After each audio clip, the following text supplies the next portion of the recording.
I'm a biologist and frequently am by myself in remote locations. This occurred when I was 26 and somewhere between green and seasoned. I was surveying wetlands in a remote area of the Appalachians and in a region that is primarily dominated by thick pine forests. I always got on the county assessor site and printed off a map with landowner information so I wouldn't get tagged for trespassing. That'll get you shot. At this particular site, there was a driveway that ran through the U.S. Forest Service land, which is public. That allowed me to get into this area a little quicker. This driveway was absolutely public property. At no point did I trespass. I pulled onto this road that was clearly created by the USFS and pulled off to the side about 30 yards from this private entry gate. My vehicle was a state government marked vehicle. The forest is old-growth pine, but the outer edges of the forest is thick with undergrowth, forming a kind of wall before you get under the pines in a nice open understory. I walk about 200 yards in when nature calls. I make like a bear in the woods and do my business. I'm a biologist, so it's no big deal. Midway through, I hear yelling back at my truck. I think, great, now I have to deal with this. I'm wrapping up my business and getting ready to walk back to my truck when I hear gunshots. I stopped walking and thought, yeah, I'm not walking back to that. I was at a loss of what exactly I should do. I stood there for about a minute, considering my options, when I heard whoever it was breaking through the undergrowth on the edge of the forest. Shit, he's coming into the woods, I thought. Again, this is public property. I get this really bad vibe creeping up my spine, because this is absolutely the type of area where people just straight up disappear, and they do. It's very remote, and the communities are very closed. This county has more than double the amount of game wardens of other counties for a very good reason. I take off in a crouching jog, using my sense of direction to make it out to the main road about 600 yards away. More gunshots. Except these have a crack to them. That means they're coming in my direction. There's no way he sees me. But maybe he's hearing me. Maybe he's firing above my head. Adrenaline kicks in 100% now, and I'm moving with a mix of terror and urgency to get to the main road. I eventually make it and hide under a bridge. I call a colleague and give him the details of where I am, so they can at least find my body. I then call 911. This was the first time in my life that I ever had to call 911, and the operator doesn't believe me. But eventually I get in touch with a deputy, and he doesn't believe me either. He gave me this, they're probably just shooting tin cans bullshit. It's Sunday night, 7 p.m., and he's too lazy to get off his ass.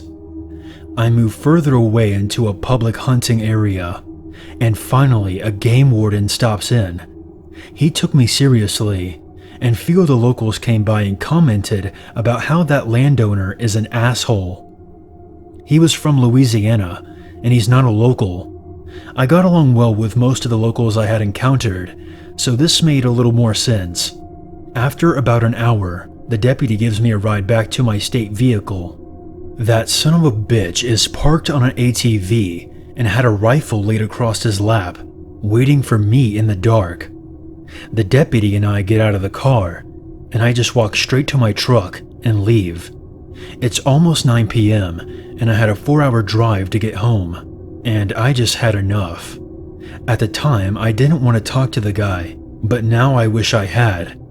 Who knows what conversation the deputy and him had. After this, I quietly started carrying a firearm in the field with me at all times. I'm glad I trusted my gut feeling and insisted on a police escort back to my truck. That was not an encounter or conversation I wanted to have with someone with an overly active trigger finger. I had all the guy's contact information from the county assessor site, and I thought about mailing him a map clearly stating where his property begins and ends, but I just let it go. Maybe he thought I was some type of creep or something. Displaced Louisianian? Let's not meet. This encounter happened to a friend and a coworker of mine about 15 years ago. My friend, we'll call her Jody, lived in a suburb of Los Angeles, California, with her parents and older brother. It was a pretty nice neighborhood, and they didn't really worry about crime or break-ins or anything like that. One night though, at about 2 a.m., Jody was woken up by a loud knocking at the front door. She jumped out of bed and ran into the hallway where her parents and brother were coming out of their rooms. The knocking had turned into pounding. "Stay here," said her father as he made his way to the front door. All of a sudden, there came a muffled male voice shouting, "Help! Help me!" Jody and her mom grabbed each other in fear. Her dad looked out the peephole. "There's nobody there," he said. He then looked out the front window, where he could see part of the front door and porch. He still didn't see anyone. He walked back towards his family when the loud knocking started up again, this time more frantic. Again, a voice shouted, "Help! Help me!" Jody's dad went to the phone and called 911. And while he was talking with the operator, her brother had walked up to the front of the house. The pounding was still going on, getting faster and faster until it was a constant banging. "Help me! Help me! Oh God! Help me!" At this point, Jody was in tears of fright. She looked over at her brother, who was standing in the family room, which was located to the left of the front door. His face was pale white, and he made an arm gesture for them to come join him. Jody, her mom, and her dad, who was off the phone with the police by now, hurried into the family room, where they immediately realized why her brother's face had gone completely pale. The pounding and shouting was coming from underneath the family room floor. The police arrived minutes later, and it turned out some guy in his 20s had gotten all out of his mind that night on crack and had somehow made his way under the house through a crawl space located underneath the family living room window. They never found out what his intention was, but they assumed he was trying to find his way into the house to rob it, but then got disoriented because he was so high and freaked out, hence the pounding and shouting. This story still gives me goosebumps to this day.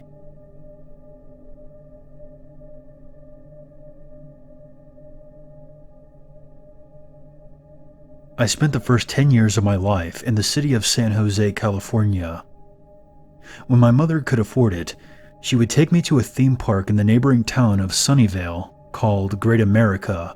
We went about once or twice a year. The rides were fun, the food was great, and I wasn't paying, so I had a good time whenever we went. Except once, when I was 7. About an hour or two into our day, I got that feeling. You know the one, when you get that sneaking suspicion that someone you can't see is watching your every move. I mentioned it to my mother and she said I was imagining things. We went on about our day and it was fun, as usual, but I couldn't shake that feeling. All day it steadily got worse, until I was literally begging my mom to take me home. Eventually she obliged, but she couldn't figure out what had gotten to me. Now, a little backstory. My parents got divorced when I was only a baby. When I was about 11, they reconnected and decided to get back together. And so we moved to a shitty little town up north called Eureka. My dad's dad, I refuse to refer to him as my grandfather, lived in that same town. He never talked to anyone, not even my dad. He was, in every sense of the word, a recluse. He passed away not long after we moved there. And my dad, being his next of kin, was tasked with going through his things. The first word that came to mind when we entered the house was paranoid. There was at least one rifle in every room of the house, sometimes 2 or 3. There was a Colt 45 under his pillow, and another under the driver's seat of his car, and a snub-nosed .38 in a Ziploc bag in the back pot of the toilet. Cameras were mounted on every exterior wall, and there were boxes upon boxes of VHS tapes with the collected recordings from these cameras, some of which were nearly worn out from repeated viewing. Suddenly, from the master bedroom, I heard my mom yell, "What the fuck?" My mom rarely swore in front of me, so I knew it had to be something serious. I ran to the bedroom, and what I saw in my mom's hand shocked me to my core. It was a photo of me and my mother at the theme park. I was about 7, walking along with a corn dog in one hand and a drink in the other. I had a suspicious look on my face. I instantly remembered that day. My mother said that she felt faint and left the room. As it turned out, there were around 30 pictures of us from that day, as well as some from other times and places. Some of them were taken from within arm's reach. I've never felt so creeped out in my life. I don't know why he was spying on us, and I'm not sure if I want to. This incident happened about 7 or 8 months ago. I was the night shift desk clerk at a hotel, and let's just say that there was a steady stream of creepers that passed through the lobby. I've had a ton of uncomfortable situations throughout my 3 years of employment there, but there was this one particular guy that terrified me. It was around 2 a.m. when the guy walked into the lobby. The first thing I noticed was that he smelled god-awful, like burning plastic or something. I shrugged it off because at the time there were a lot of contractors that were in the area working on a chemical plant. I just assumed that he was a worker looking for a quick nap or a hot breakfast. The morning comes and my shift ends. Fast forward to my next shift, the following night. The smelly man from the night before left all of his belongings in his room, and he was nowhere to be found. He only paid for one night, so the housekeepers had to move his things to the storage room so they could prepare the room for the next guest. Around 8:30 p.m., I get a call from a police officer. Apparently, this guy was a wanted fugitive because he nearly beat his wife to death just 2 hours before he checked in. I informed them of the items he left in the hotel room. I get the whole "do not engage, he is dangerous and violent offender" speech, and now I'm officially scared. They said it was unlikely he would be back, but to excuse myself politely and call them if he showed up. Well, needless to say, he ended up back in the lobby not even 30 minutes later. He wanted the luggage he left. At this point, I'm doing whatever it takes not to show fear, because I'm now fully aware of what this asshole is capable of doing. I tried to play it off like I didn't know where his things were, so I could make an excuse to go upstairs and call the police. I'm not sure where they are. Let me go take a peek in a few of the storage units upstairs. If you could wait here in the lobby, I'll be just a moment. He didn't say a word. I assumed that he was fine with that, and I started walking up the stairs. Halfway up, I realized that he's following me. It was at this moment that I started to flip shit internally. I had no idea what to do, so I began to fake search through a few different closets. After about 10 minutes of this, he started to get hostile. "Where's my shit? I need my things now. I need to go." Then his fist goes through the wall. At this point, there was enough distance between us that I felt comfortable to make a run for it. Fumbling with my MasterCard, I managed to lock myself in the closest vacant room. He banged on the door a few times, but left shortly after. The cops came about 20 minutes later, but he was gone. They looked through his bags to find a stash of meth and drug paraphernalia, which explained the awful scent and his determination to follow my every step. I quit shortly after, and I'm still unsure if they ever found him.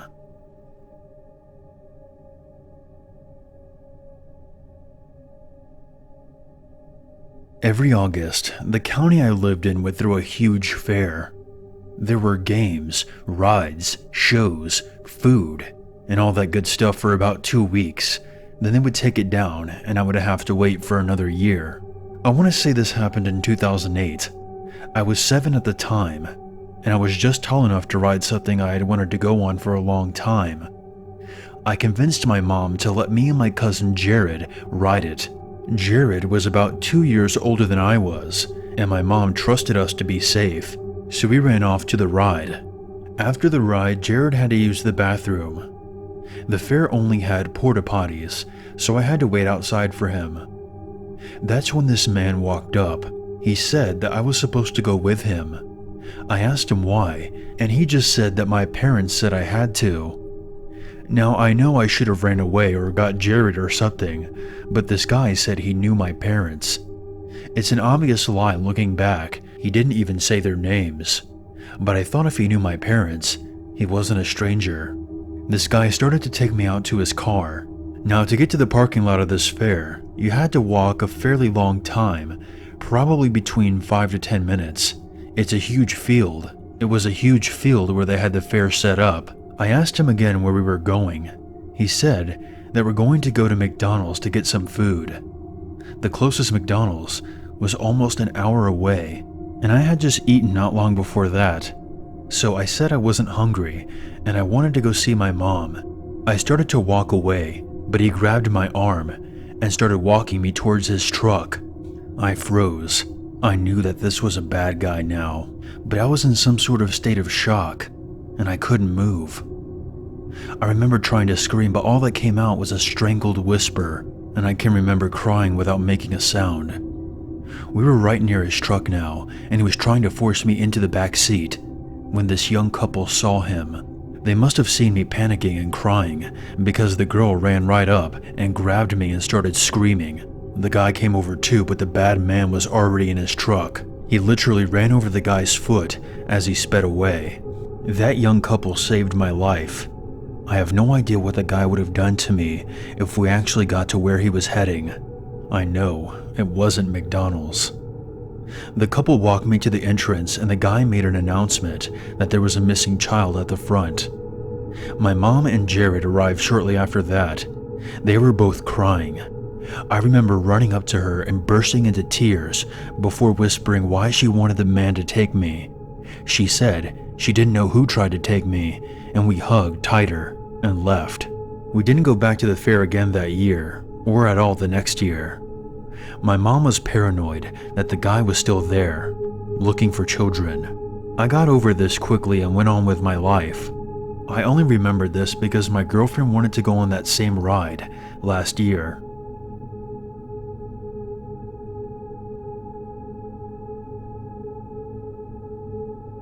Back in the summer of 2012, when I was 11, I spent the night at my best friend Anna's house pretty frequently. She lived in a very wooded area, so her entire backyard could be considered a forest, and we loved playing in it, and I practically never went inside when I was at her house. Because her entire backyard consisted of trees, there weren't many places to put things like a trampoline, for instance, so they had to place it pretty far back in a small clearing. We were very naive kids and believed that nothing could happen to us in the woods. We were so sure of it that we played around in them at night as well. One night in particular, we decided that we would go play on her trampoline in the clearing. The trampoline was very old, and I was surprised that it could still hold people. It didn't have a net either, which I hated because I feared that I would go flying off one day and nothing would be there to catch me. We took off our shoes and climbed onto the trampoline. Something about jumping around in the dark was exhilarating. I was having a blast, but as we continued to jump, the atmosphere changed. I couldn't tell what it was, but the woods seemed darker and more intimidating than before.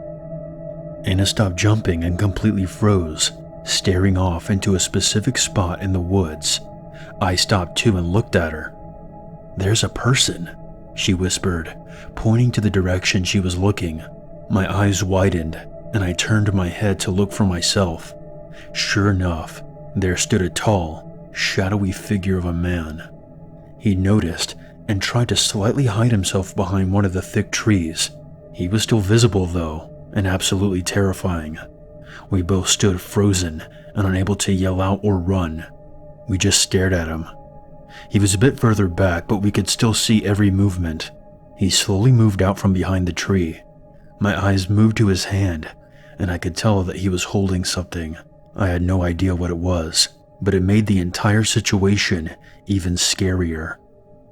Anna's senses finally kicked in, and she pushed me to move, screaming for her mom. I flew off the trampoline, making one big leap before landing hard on the ground. For once, I was thankful that there wasn't a net on her trampoline.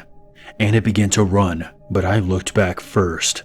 The man had begun to run after us as well, and he was fast. I screamed like I had never screamed before, and I took off for her house. It felt like hours had passed before we reached her back porch. We threw ourselves into her living room.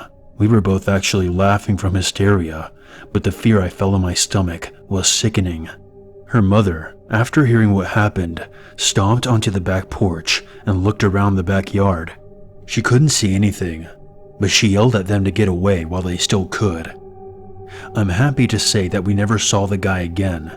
Of course, going around the woods at night was never going to happen again, and I hope I will never have to experience another encounter like that for as long as I live. A few years ago, I was leaving my grad school office late around 10 p.m. to catch the bus home. I walked from the university campus through relatively busy well-lit streets to the main road in my area of the city, 109th Street in Edmonton. I was waiting for the bus at a shelter as it was in the middle of the winter, snowing, and a bit cold. The buses ran about every 15 minutes, so I wasn't worried or nervous, just patiently waiting to get home. I was listening to my music on my headphones when I noticed a guy walk up to the shelter. I looked at him briefly and did that little Canadian half smile of acknowledgement and went back to listening to my music and reading Reddit. A few minutes passed and I could hear him start talking to me. Well, I assumed that it was me, as there was no one else around. I looked up and he was staring right at me, smiling a bit oddly and speaking to me. I took out my headphones and said, "Excuse me?" He kept smiling and blathering on, asking me about my day, the weather, what I like to do, etc. I don't know what it is about me, but I'm a perennial people pleaser. I don't like confrontation, and my main aim in life seems to be keep the peace. So I answered a few of his questions as politely and as non-specifically as I could, with one earbud still in my ear. He just kept blathering on, and I just sort of nodded my head politely. He went on for about 10 minutes, and I just had this sinking feeling in my stomach about this guy, like something was just a little off, but enough to make me nervous. After about 10 minutes, I could see the bus rolling up, which was a huge relief for me. No one else had arrived at the bus stop, and I could see at least 10 to 15 people on the bus, which was great. I got on the bus and sat near the front, and the guy sat across from me so he could keep talking to me. I originally intended to head down to my house to the west of the street that I was on, but after this guy decided to be my personal parrot, I decided, screw it, I'm going to my boyfriend's instead, directly to the east of the street I was on. I was still getting a very uncomfortable feeling from this guy, so I decided to push the bus stop button to stop early and see what the guy did. The bus came to a stop at my request, and the guy got up. I didn't move. "Isn't this your stop too?" He asked me. I said, "Whoops, I must have hit the wrong stop." He looked at me and said, "Oh, that's funny. I mixed it up too. This isn't my stop either." And then he sat back down. At this point, I'm pretty freaked out. I hit the bus stop for the next stop and texted my boyfriend to come out and meet me at 109th Street. I got up to leave the bus once it stopped, and the creepy dude followed. I crossed the road, and he was still tailing me, still talking away at me, and still asking me questions. Once I got to the other side of the road, I told him that I had to go and that my boyfriend was meeting me. He looked irritated at the idea of my boyfriend and tried to walk with me a bit more, but I stopped and I told him that I was walking on alone. "Can I have your number?" he asked. I panicked and just froze. I decided to give him almost my number, just the last 4 digits scrambled. I read it off to him and said goodnight and started walking away quickly. I made it maybe 20 steps away and I could hear someone jogging after me. "Hey," he yelled. "I think there was a mix-up. I tried calling the number and it wasn't you." He jogged up level next to me and was still smiling that same fucking smile, staring at me. How weird," I said. Grabbing my phone, I pretended to check it for a missed call and quickly texted my boyfriend that I was terrified and that he needed to get here now. "So what's your real number then?" he asked. I honestly don't know what I would have done. I think I probably would have given him my real number. I just had no idea what to do. It was cold, it was winter, and it was dark in this little residential neighborhood that I had entered, and I knew that I couldn't outrun him. Luckily for me, that was when my boyfriend came running up. He's 6'3" and somewhat imposing, and I turned to the guy and said, "Have a good night," and jogged up to my boyfriend and just launched myself at him. I didn't look back at the creepy dude, but I did tell my boyfriend to please make sure all the doors were locked and the windows were closed before going to bed that night.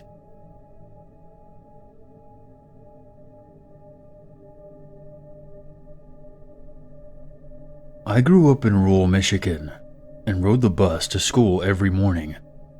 We lived in a house at the bottom of a hill on a country road.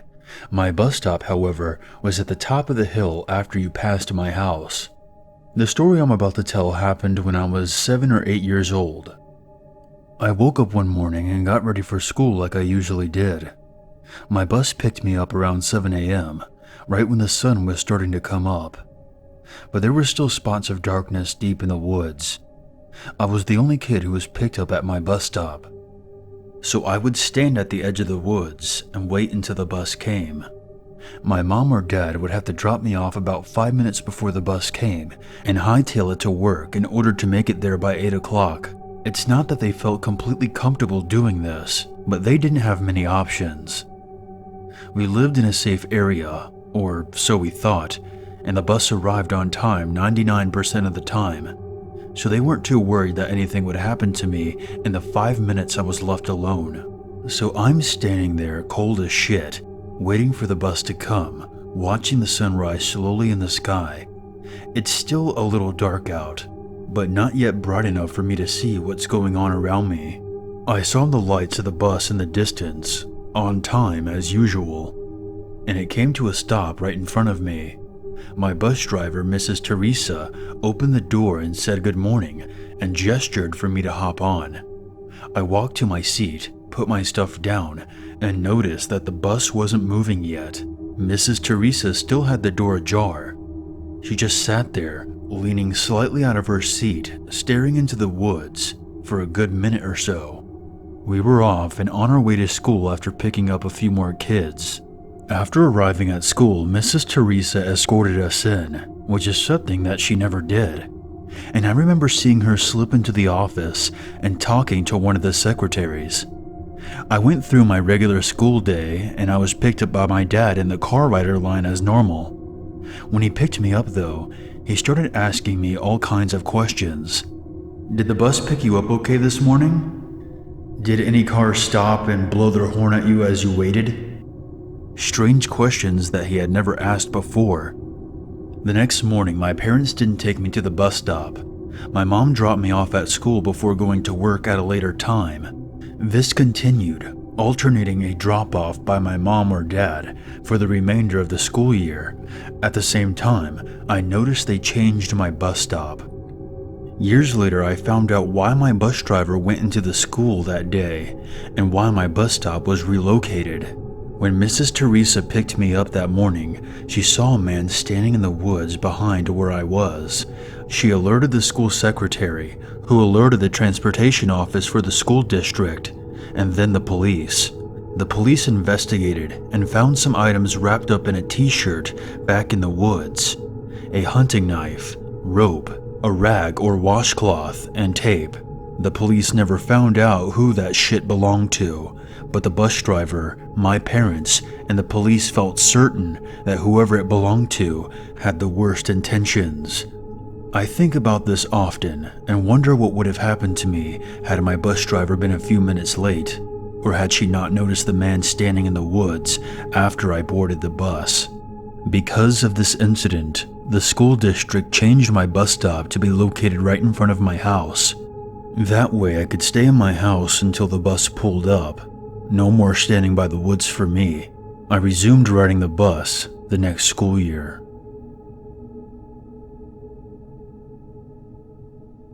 Okay, so this happened to me about 7 years ago, when I first started high school. The school was about a 10-minute walk away from my little brother's school, so every day I would walk up there to meet him. It was a pretty safe walk along a main road with lots of sunlight and cars, but not many people most of the time. Occasionally you would get other school children or some runners, and some old people walking to their apartments, and of course the people waiting at the bus stop. The bus stop was halfway between my school and my brother's, and there were only ever about 2 people waiting there. One afternoon I was walking up to meet my brother. That day I left my headphones at home, so I couldn't listen to music while walking, which is what I would normally do. So I was just walking and enjoying the sun. When I reached the bus stop, I noticed an old man sitting on the bench waiting for a bus. I passed him and didn't think much of it because he seemed harmless. I would say this guy was about 60 to 65 years old, pretty short, and not very fit. As soon as I walked past him, I heard him get up. I didn't see a bus coming. Maybe he was checking the timetable, but of course not. I turned my head to check, and this guy is like 5 steps behind me with his eyes stuck on me. I started to speed walk, but then I heard him speed up too. I looked behind me and sure enough, he's speed walking as well. I was scared. He hadn't taken his eyes off me, and now, whenever I looked back, he was giving me this creepy, devilish grin. There was nobody else around, and I was about 200 meters from my brother's school. I decided to book it. I looked behind me, and the old guy was now running after me. I couldn't believe it. He was faster than I expected too. Every time I looked back, he was staring and smiling. I was almost in tears. I was so scared that I wasn't going to make it. Now I know you might think that a young teenage girl could outrun a man in his 60s, but with a heavy school bag and a messed up knee from gymnastics, I was about as equipped to run as he was. By this point, I could see my brother's school and some kids leaving. I was kind of relieved, and I thought the old man would ease up and notice that other people were around. But no. What does this guy do? He starts yelling to the people, saying, "My granddaughter, she's running away from me. Get her, she's in trouble." All the while giving me this evil grin. I then stop because I've come to a massive road, and I don't want to get hit by a car. This guy gets close enough to grab my bag, and tells me to stop being such a little cunt and that he was going to win and take me away. I screamed and ran for my life, not caring about the cars. I got to my brother's school and looked back to see the guy jogging towards me. I ran into the main building and told the receptionist what happened. She looked outside and saw a man waiting outside the school gate, moving his head around as if he was trying to spot someone. I told her that that was him. She then told me to wait with her while she called the police. The man walked away after about 10 minutes, but the police did catch him, and we found out that he had been offering candy to kids from my brother's school and trying to get them to come home with them in the afternoons. I walked on the other side of the road from then on, avoiding the bus stop and anyone I would pass. This encounter happened to my mom when she was in middle school in the early 1970s. Her family lived outside of town, so she rode the bus to and from school. She was in 6th grade and had a boyfriend who also rode her bus. They would sit together and hold hands, but they were not inappropriate with their interactions. The bus driver took notice of their relationship and started to make comments to them. He would ask if they kissed a lot, if they tongued, and once even asked him if he sniffed her underwear. Not knowing what to do, They just did their best to ignore him. On the last day of school, the bus route went as usual, except that the driver skipped my mom's stop. When he stopped at the next house several miles away, she tried to get off the bus with the girl that got off at that stop. The kids all knew each other pretty well and were friends. The driver stopped her and made her sit back down. Every stop after that, she would try to get off, and the bus driver would tell her to sit back down, until she was the last one left on the bus. She was already terrified and crying. She said that she didn't remember if she was praying out loud or not, but she remembers just begging for an idea of how to get away. The driver told her to move in front of the bus, right behind his seat. Instead, she picked up her things and moved to the very last seat. On her way, she set her books and things in the middle of the aisle, hoping that if he came after her, he would be slowed down. He finally started back down her road towards her house, but turned off onto a dirt road leading back to some brush. She finally decided that even if he slowed down enough, she was going out the back emergency door and running for it. As he turned down another dirt road leading deeper into the brush, she happened to glance out the back window to see her dad and her older brother and their truck following behind. She shouted up to the driver, "You better stop this bus right now. That's my dad behind the bus." He then stopped the bus and opened the doors for her to get off, but she was too scared to move. Within a few seconds, her dad was on the bus, standing right up next to the driver so that she could walk around him. He told her to go get in the truck with her brother. As she sat in the truck, she could see her dad through the back window, just going off on the guy, only verbally, unfortunately. When her dad got back into the truck, he hugged her like never before, and she just lost it crying. She knew that if her dad was scared, she had just escaped with her life. Now, this wasn't just a coincidence that her dad had found her. Every kid who got off the bus after they missed my mom's stop had gone home and told their parents that the driver wouldn't let her off the bus and that she was really scared and crying. The parents all called my grandparents to let them know about the stories that they were getting. My grandparents never reported the incident to the police or the school, but they did talk to the owner of the bus company, and they never saw that guy driving again. My mom believes that they didn't report it to the police because her dad had threatened the driver's life and would, in turn, report that to the police. My grandfather went to his grave without ever revealing what he said to that bus driver. Several years later, my mom was talking to her mother-in-law about Grandma's cousin who was married to a guy from my mom's hometown.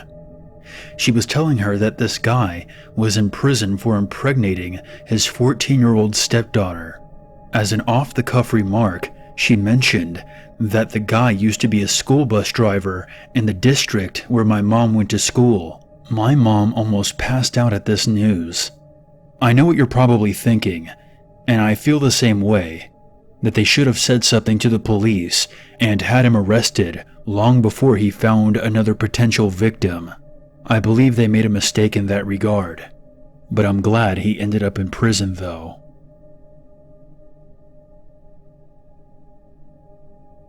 This happened back in the summer of 2009. I was fresh out of a marriage that I had jumped into too quickly, and here I was looking to find myself again.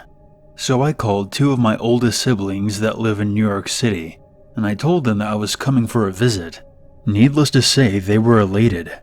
I only had to pay for my bus ticket there. It was rather cheap, and I had a good job at the time, so I was able to purchase on a whim. Gleefully, I packed my suitcase so full it could barely zip, with all my favorite summer clothes, jewelry, makeup, etc. I get to the bus station and all is going well. The lady at the customer service desk hands over my ticket and I wait for my bus departure to be announced. Along the way on the bus ride, we made a few rest stops until we get to our transfer station in Philly. And this is where things got weird. Everyone transferring buses gets off and a new group gets on. I see a lot of strange looking people, but none stood out like this one. There was a guy with long straggly brown hair, thick glasses, and a wild beard. He wasn't bad smelling or homeless looking. In fact, he looked quite well put together and smelled of cologne. He just kind of had this creepy serial killer lumberjack vibe about him. Whenever I travel, I always take the window seat. It's my thing. And lo and behold, creepy guy sits right next to me. He starts talking. It was innocent enough. I'm not much of a talker by nature, so I just listen. He talks about his sister's wedding, stating that he had just attended it in Philly and was telling me that he was on his way back to New York City. I nodded and smiled. He then said in the creepiest whisper I've ever heard in my life, "I'm going to kiss you now." And before I could respond, or react for that matter, he planted his lips onto mine, and his scruffy beard scratched my face. I yelped in horror and punched him as hard as I could in his arm. He then let out a loud, insane laugh and said that he loved me and he knew that I was the one. I've never seen this man a day in my life, and I didn't know him from a can of paint. I soon realized that this guy was mentally disturbed. Just as I stood up to cross over him and go complain to the driver, a young woman appeared a few seats behind us, profusely apologizing, claiming that he was her cousin and he had a mental disability. She offered to trade seats with me, and I accepted. The whole time, his laughing gets louder and louder, and more disturbing. That was the end of my interaction with them. But the next bus stop, as I was getting off to get snacks, I walked past their seats and saw the two of them making out, whispering and laughing. What the fuck? They were very strange people. I don't know if they were really cousins or not, but I was glad to make it to New York City and see my big brother at the station waiting for me. I ran into his arms, clearly shaken. He asked me what was wrong, but I never told him what exactly happened. Nevertheless, he and my sister tried to comfort me, but I still wouldn't spill it. I have been a frequent flyer ever since this incident occurred. Even thinking about it gives me the creeps.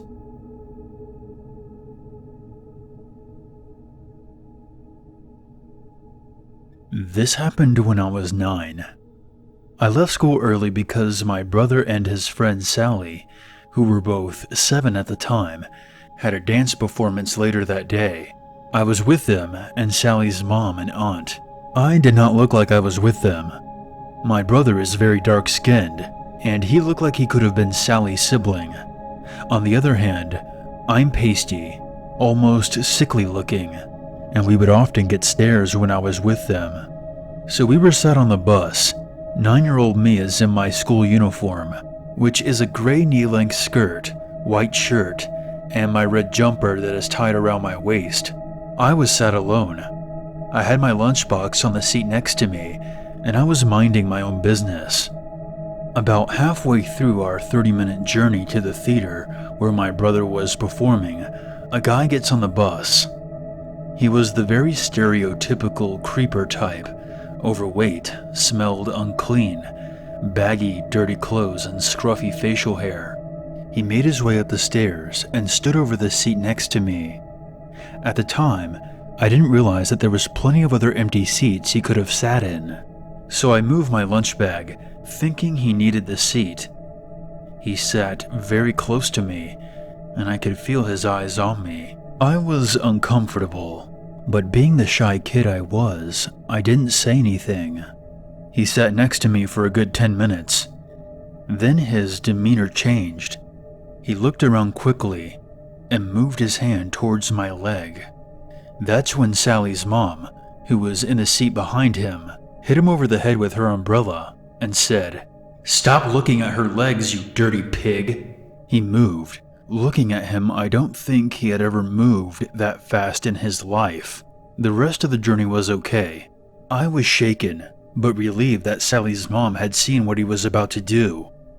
As we got off the bus, I looked up at him, and he gave me a menacing smile and winked. I hurried off the bus and pretended It didn't happen. I saw him on that bus every day for the next year, until he just randomly disappeared. A few years down the line, while searching for a news piece on a local website, I came across a mugshot of the exact man, with that same menacing grin. The article explained that he had been caught with child pornography and later admitted to the rape of a 5-year-old girl. My dad is a journalist and a nonfiction writer, but at the time he was a reporter for the Virginian Pilot, based out of Virginia. He was working on a new book titled The Big Roads when this occurred.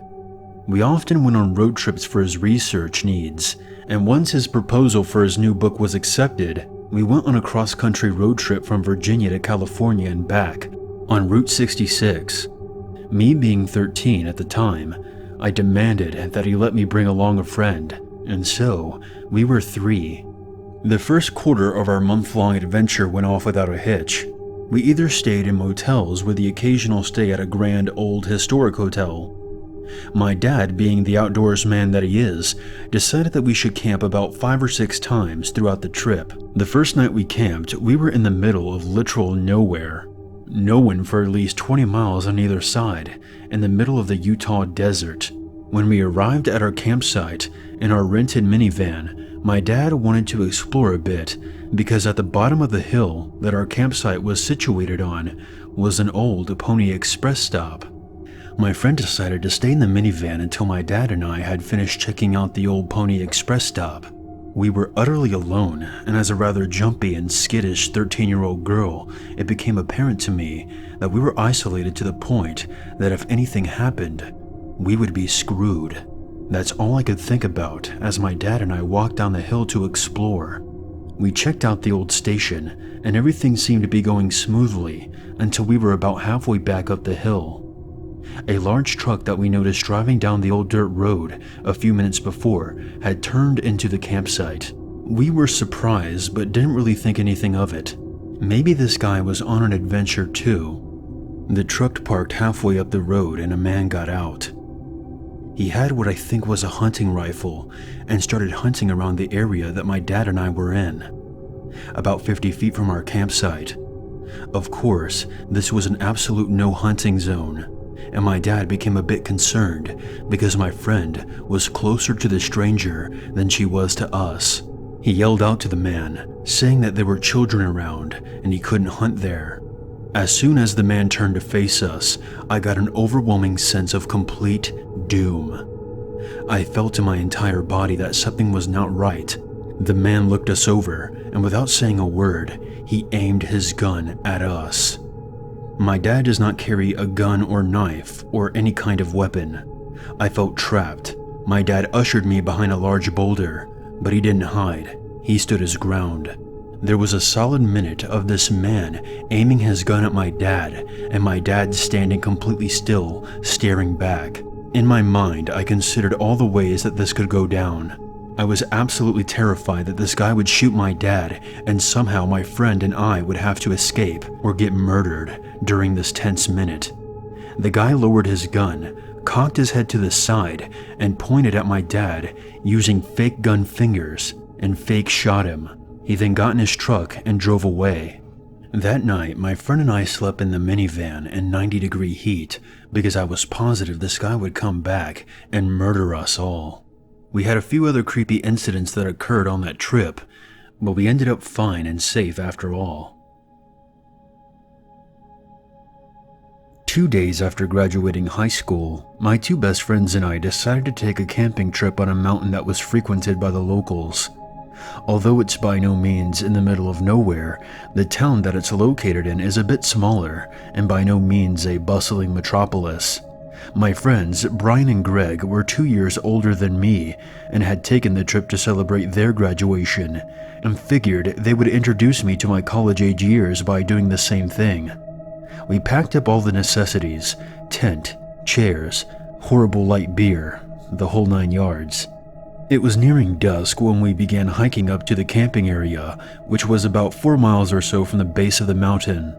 We set up camp and shot the shit, exchanging drunken anecdotes while snacking on the burnt hot dogs that we attempted to cook in the on-site fire pit, and eventually passed out at about 2 a.m. Not long after nodding off, a noise snapped me out of my sleep. I was still pretty intoxicated, but I could make out what sounded like music coming from outside the tent. I assumed that it was Greg or Brian's phone going off, and I tried to ignore the sound. Rolling over, it was at this point that I realized I no longer had my blanket or pillow in the tent with me. And upon opening my eyes, I realized that this was not in fact the tent that we had set up at all. It was just a tarp which had been fashioned into a makeshift lean-to. My buzz was instantly replaced with a full-blown panic as I broke out into a cold sweat. I peered out of the lean-to and saw what the actual cause of the music was. A cassette player was sitting in the grass about 10 feet away from the tarp and was playing what sounded like a homemade recording of a little girl singing.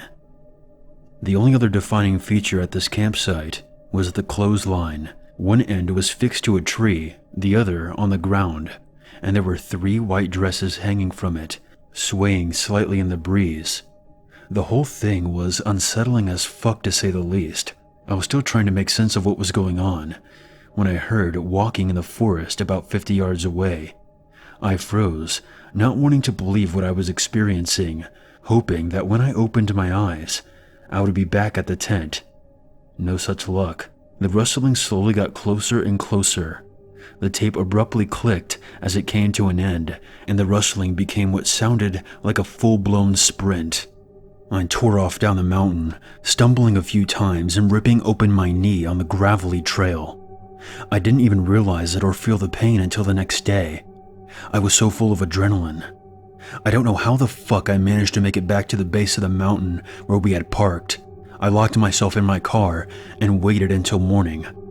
I guess I managed to fall back asleep because I was awoken by Greg tapping on my driver's side window. He and Brian gave me shit about how I was such a pussy for not being able to stick it out the whole night on the mountain. I let them rag on me because I figured it would be easier than trying to explain the truth to them, and I didn't want to revisit it myself. It wasn't until a couple of weeks later that I dared to ask the question that had been nagging at me. I couldn't help but how they figured I would be back at the car. I asked Brian when we were hanging out and playing video games a couple of nights later, and he told me that they had got my note, and then just assumed that I had gotten scared and went back to the car. I asked him what note he was referring to, as I definitely had no recollection of leaving one. He swore I did, and said that he still had it in his camping bag. After rummaging around a few minutes, he produced a scrap of paper that simply said, "Out walking." I slowly nodded and said that I guess I must have sleep-wrote it. He laughed as he crumbled it up and tossed it into the garbage can. It's been 3 years since that night, and I can't explain the events of that camping trip, but I do know one thing. That note wasn't in my handwriting.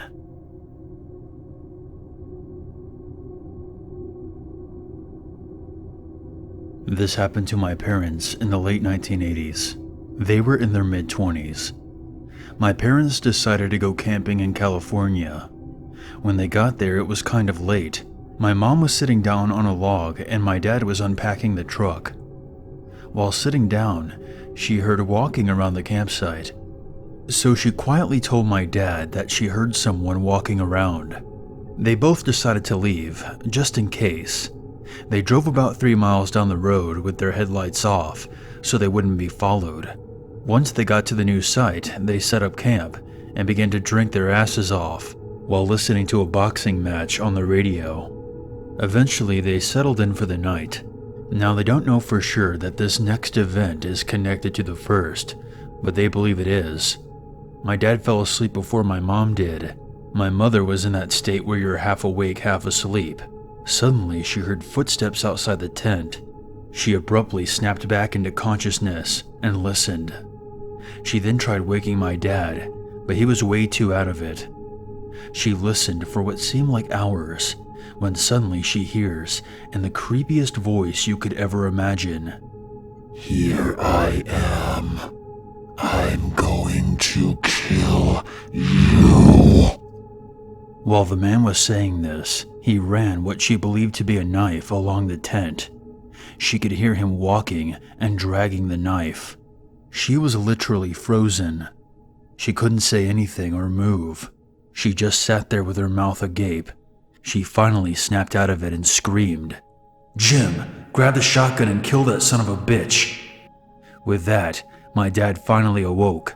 They heard the snapping of twigs and footsteps, and heard the guy running away. Of course, my parents didn't have a shotgun. It was a huge bluff that actually worked. My dad got up seconds later and began to run after him, but the person was long gone.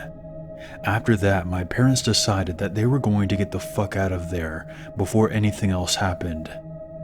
When they saw that their tires were slashed, they were in the middle of nowhere and no way out, with some maniac out there that wanted to kill them. They tried blowing up their tires with one of those devices used to blow up rafts. Obviously that didn't work, but they had to try. About an hour or so later, a ranger that was patrolling the area came along and helped them out. He brought them back into town so they could get their tires fixed. While talking to the ranger, they found out that he had been searching for any suspicious activity due to some recent murders nearby. My parents were extremely lucky to make it out of that, because they were most likely the killer's next victims.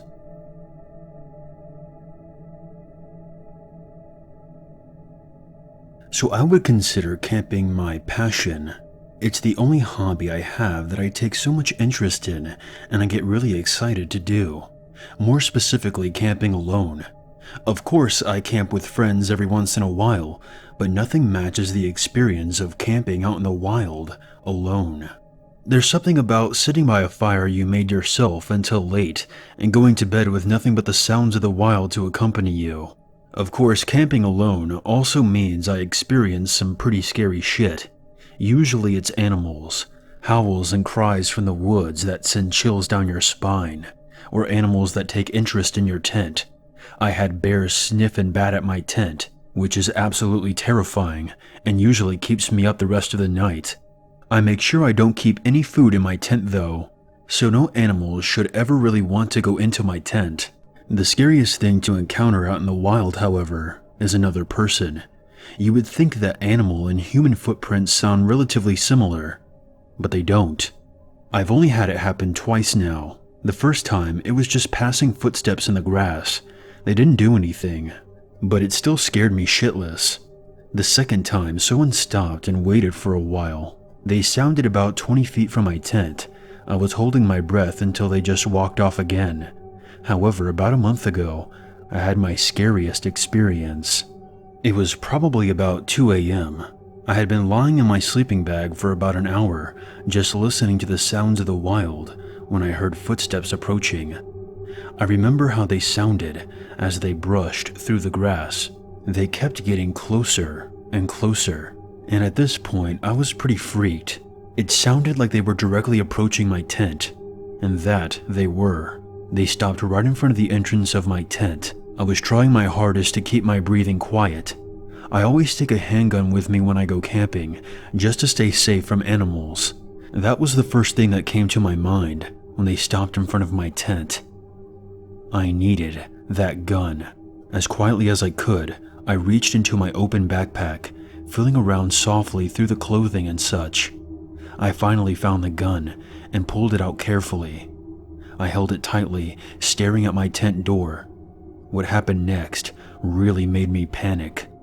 The person outside my tent started to unzip my tent door. It was slow, like they were trying to be quiet. At this point, I was thinking, no more assumptions. You need to make sure you don't get murdered. I flipped the safety off on my gun. The person stopped unzipping my tent. After that click, I then choked out the words, "Who's there? I have a gun." After that, the person ran off faster than I had ever heard anyone run.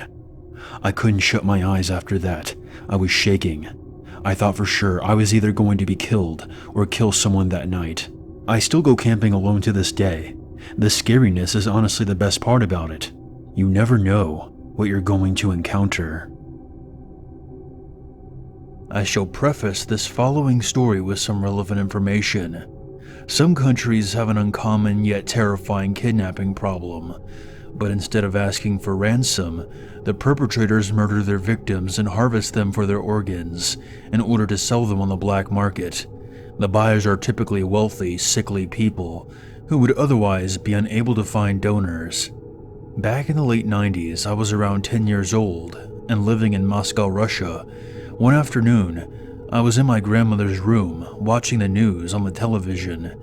It's not that I was watching the news to stay informed, it's that there was really nothing else to watch, except for some awful Soviet-era shows. The news described a man the police were after. He was wanted for kidnapping children and harvesting their organs. A composite sketch of the man's face was shown. I grew bored, so I telephoned to my friend to go outside and play, and we did.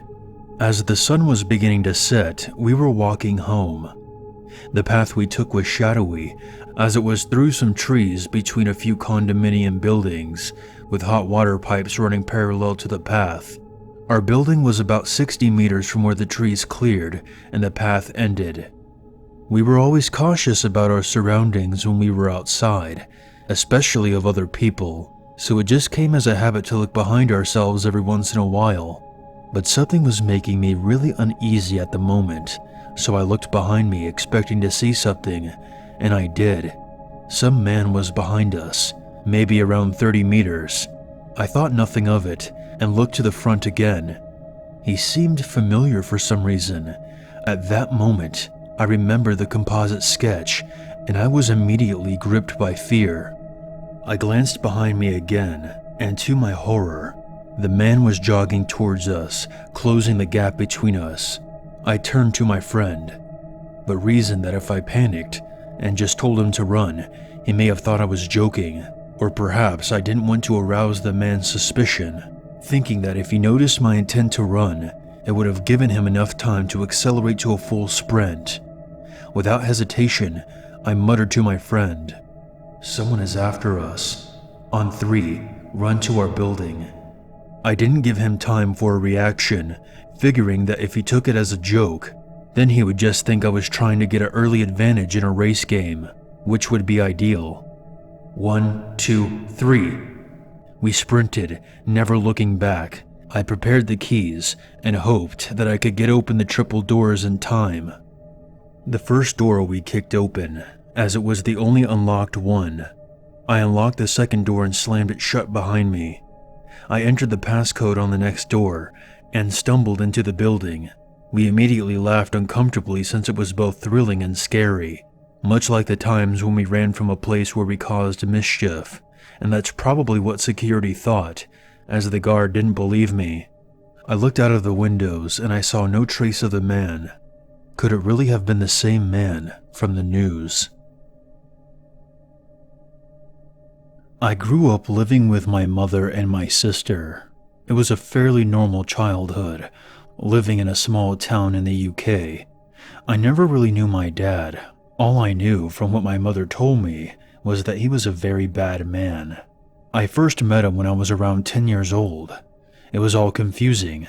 I don't really remember everything, but I think they had started seeing each other again.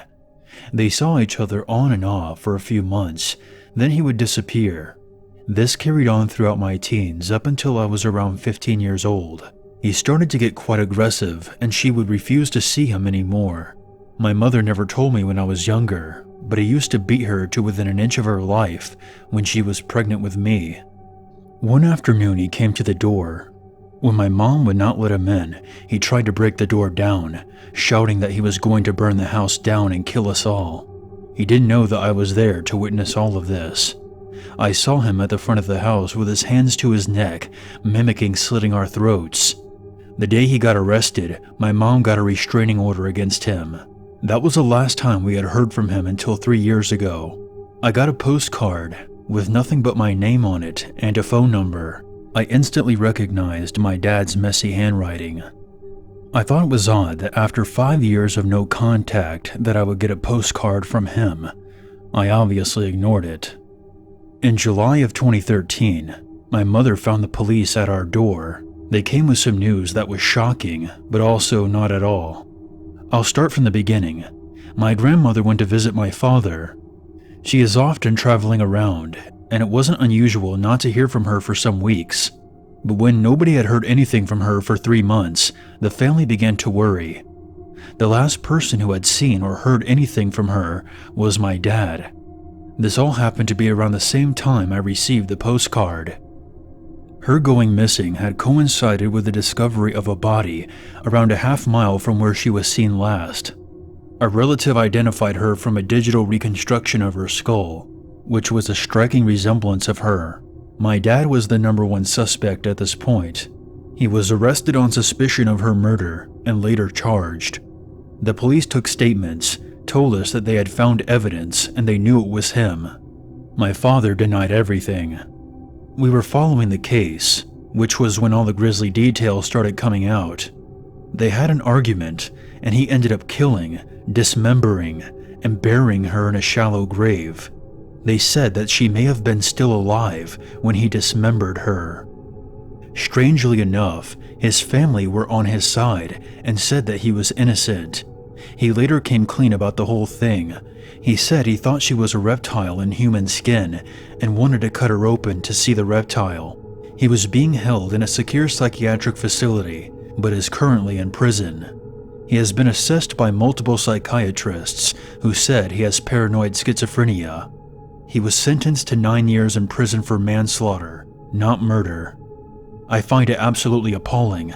He has served 3 years already, so he will be out in 6 years. Someone who has killed his own mother in cold blood and has made death threats to his own daughter will be out of prison so soon, and it absolutely terrifies me what could possibly happen if he ever finds me or my family. I'm confused about the postcard he sent me around the same time he killed her. I don't understand how the justice system could fuck up so much and let a potentially dangerous person out of prison so soon. I should probably also mention that he is being held in a different country from where I live, although it's very easy to cross the border. He received an extended sentence, so when he is set free, he is not allowed to travel outside the country for a further 9 years. This doesn't mean he wouldn't be able to if he tried. It takes about 4 hours to get to where I am from where he is by train. This story is 100% true. If you don't believe me, you can Google Corstorphing Hill murder.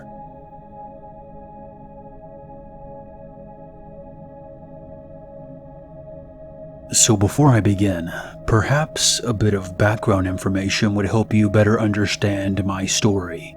I am now a 20-year-old male living in the Netherlands, and I've been a geek all my life. Games in particular have always played a major role in my life, starting when I got my first PlayStation when I was around 5 years old. Something about gaming just always got me, be it mechanically or terms of storytelling. I could always find something to love about it. As I grew older, I got more and more into RPGs, and eventually found myself on World of Warcraft. As I got more involved in the game, I started joining raiding guilds. For those of you who don't know, it's basically a group of players who intent on facing the game's hardest content as a team. The second guild I joined was the greatest team of people I had met thus far. One of these people was a Swedish girl who was around my age, named Maggie. We got along quite nicely. As it turned out, her mom, who was also in this guild, was actually living in the Netherlands. So we would often end up in conversations where she asked me to teach her some Dutch, and she would teach me some Swedish in return. It was all in good fun. Fast forward to the beginning of 2013, the aforementioned guild had fallen apart a while back, and I had joined a new one. I stayed in touch with some people in the old guild, but Maggie hadn't really been online all that much. When she did get back online, we quickly caught up. It turned out that she actually moved in with her mother and had spent the last couple of months improving her Dutch and attending high school. She also started dating a guy named William, who was actually part of the same guild I had met Maggie in. He always struck me as a nice guy. Other guild members always thought he was a bit direct, and perhaps a bit rude. But being Dutch, I understood. That's simply how our culture works. so I was always okay with it. June comes around, and me and Maggie recently finished our final exams, and we're waiting for the results to come back in. One afternoon, while we were playing online, I suggested a meetup between the two of us. I really didn't have much to do, and given that she had voiced her concerns about finding her footing in Dutch social circles, I figured this would be a nice opportunity to take her first baby steps into the country. She excitedly agreed and asked if she could bring William along as well. Obviously, I said yes, seeing as he was her boyfriend. Meetups are safer when you arrive as a couple, and meeting former guild members was something I looked forward to anyway. A couple of days later, I met them both in Rotterdam, and we had a great day. I showed them around the city since I knew it best. We had some nice conversations, a few laughs, and we ended the day by taking a trip to the Euromast. Before leaving, Maggie had to use the restroom, so me and William were waiting outside. Striking conversation, I said to him, "You two make a nice couple." "Thanks," he replied. "I freaking love her, you know. Honestly, I wouldn't know what to do without her at this stage." Back then, I didn't think much of that statement. It's just a thing that people say when they're in love, so kudos to him, right? Maggie got out of the restroom and we said our goodbyes and parted ways. A few weeks later, we got our exam scores back. I passed high school with flying colors. Maggie wasn't so lucky. She had failed most of her exams. She told me she was going to be studying for the rest of the summer in order to properly prepare herself for the rerun of the last year of high school. I told her if she needed any help, I was willing to see what I could do. Even when I was going to college, she was very thankful and assured me that she would let me know if she needed any help. Fast forward again to September. After our last conversation, Maggie had practically disappeared off the internet. She hadn't logged into World of Warcraft, she was never on Skype, and wasn't even on Facebook anymore. I asked William in mid-August how she was doing, and he assured me that she was fine, so I thought nothing of it. I even admired her focus on her education. However, during my second week in college, all that changed. I got into the metro and picked up a free newspaper in the seat next to me to pass the time. I vividly remember turning the fourth page to read the headline, "Swedish woman 19 from city, stabbed in own backyard." It took me a few seconds to even realize that she lived in the city now, and that she was 19. Even though the article didn't mention a name, I grew very concerned. I quickly sent her a text message, as we had exchanged phone numbers when we met up, asking her if she was okay. The rest of the day went by, and I heard nothing from Maggie. I figured that if something did happen to her, people would have most likely started posting things on her Facebook. Concerned and scared of what I was going to find, I started typing her name in the search bar of Facebook. Sure enough, it was already filling up with messages from people who have heard that she passed away from her injuries. After inquiring with some of the other former guild members, it turned out that William had stabbed her. She had broken up with him after she got her horrendous test results. He wasn't all too pleased with that. In the aftermath of the incident, me and some other Dutch guild members went to her city to meet up with her friends from school. We attended the memorial setup in her school and put flowers at the scene of the crime on behalf of everyone she played the game with. When we met up with Maggie's school friends, we found out that William hadn't been half as nice as we thought he was. During the relationship, he had been very controlling of Maggie, and after the breakup, he began stalking her and sending her threatening text messages. She even went to the police to report it, but they told her that they couldn't do anything about it. After that, she met a different guy and started dating him. William found out, and well, took matters into his own hands. Thinking back on this, the worst part of it just came to mind. When we put flowers at the scene of the crime, we stood around for a few minutes contemplating on whether or not we should go up to the front door and personally give her mother our condolences, given that we all kinda knew her as well. We decided against it, given that we might unintentionally remind her mother that Maggie's online connections ultimately cost her her life. As soon as we got back to our car, we saw Maggie's front door open. Out of the door came her mother with Maggie's younger sister. I knew that Maggie had a younger sister, but I didn't know that she was only 6 or 7.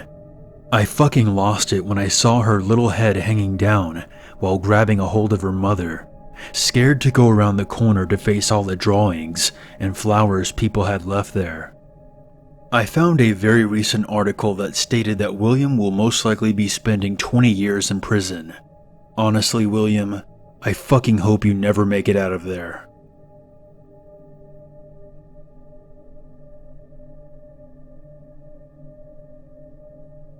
It was the summer before my senior year in college. My little brother, who's always been interested in military stuff, had gotten a pair of night vision goggles for his birthday.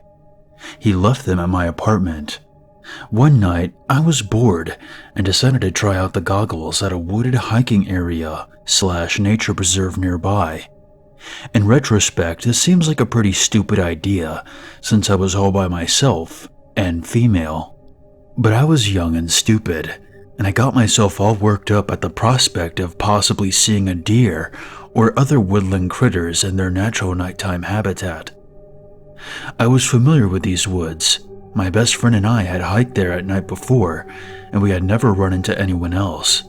Our area is mostly rural and pretty safe, so I didn't anticipate any trouble. I parked in the little sparsely lit parking area, ignored the sign that said park closes at 10, and entered the woods, night vision goggles in hand. It was a half moon that night, and that was the only light that filtered down through the canopy of trees. It was pretty dark, and I didn't want to put on the goggles until I found a place to sit down, so I lit my way with the mini mag light on my keychain. A couple of times I thought I heard a little rustling in the woods a fair distance away, but it was nothing out of the ordinary, and I put it down to animal activity. Hopefully it was the deer I had come hoping to see. I hiked a fair distance, found a fallen log to sit on, and put on the goggles. I don't know if you've ever used night vision goggles before, but the effect is impressive. They can turn pitch black darkness into bright as day, and everything appears in shades of green, but quite bright and clear. For a while, I had a blast just looking around from my fallen log vantage point. Some chipmunks played around in the leaves nearby, and a big owl blinked its lamp-like eyes at me from a tree branch. No deer though, and I started to think that maybe they wouldn't be likely to come anywhere near me, darkness or not, if I continued to sit right out in the open on a log.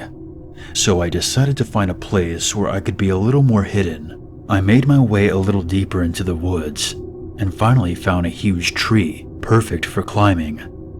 I've always loved climbing trees, so it was nothing for me to hoist myself up a few branches and settle in to wait for the deer. I didn't get to see any. What I did see lit up in bright night vision green after about 10 minutes of waiting was this man, dressed in head to toe in dark clothing, making his way stealthily through the trees. He was coming from the same direction I had just come from and was clearly trying to stay hidden, moving from tree to tree and glancing around carefully before moving again. It looked very much like he was looking for someone. It took me a few moments to notice that he was carrying something, and when I saw what it was, the hairs on the back of my neck stood up. He had a knife, a big one, and he was gripping it as if he expected to use it in the very near future. It wasn't deer hunting season, and this was a nature preserve where hunting of any kind is prohibited. At any rate, this guy was alone and not dressed like a hunter. There was no deer in sight, and very few hunters kill their prey with knives. I was suddenly aware of my horrifying situation. A young woman, alone, weaponless, in the middle of the woods at night. This was the 1990s, so no cell phones, and even if I had one, I wouldn't have felt safe using it, lest I draw his attention. I didn't know how he was able to see so well in the dark. I guess his eyes had adjusted, and I was terrified that he would look up and see me. I sat there, afraid to move, afraid to breathe. and watched him as he continued his methodical and stealthy process of scanning the forest for who or whatever the hell he was stalking. I scanned around, but I couldn't see anyone else, even from my high vantage point, and the sickening thought struck me that he might be looking for me. I remember the rustling noises I had heard in the woods when I first arrived, and then I thought back further and remembered something else. A white car that had followed too close behind me for most of my drive to the nature preserve. I had been a little annoyed and a little freaked out at the time, but when I turned into the nature preserve parking lot and the white car passed me and drove on its way, I didn't think anything more of it. Now I wondered, horrified, if it was the driver of that car, if he had circled back and seen my parked car alone in the lot and decided to come after me. I sat paralyzed in fear and watched the man for what felt like forever, but was probably about half an hour or so. There was a heart-stopping moment when he paused right underneath my tree, and I was sure he was going to look up and find me, but he didn't. After a while, he seemed to have given up on whatever plan he had in mind, and I heard him say, "Fuck it." And he started heading back in the direction he came from, the direction of the parking area. I stayed in the tree, wet with sweat and crying, until the sun came up a few hours later. Then I climbed down, and still terrified, gripping the little can of pepper spray on my keychain, I made my way as fast as I could to the parking lot. The man had been there. My windshield had been smashed with a rock, and someone had scraped all down the sides of the car with something sharp, presumably a giant knife that I'm lucky didn't end up in my chest. Thank God for night vision goggles that let me see him before he could see me, and thank God for big trees with sturdy branches. To answer some questions I've gotten in the comments and direct messages, I did call the police when I got back home. 2 very nice cops came into my apartment and took a report, and that was unfortunately the last I heard of it.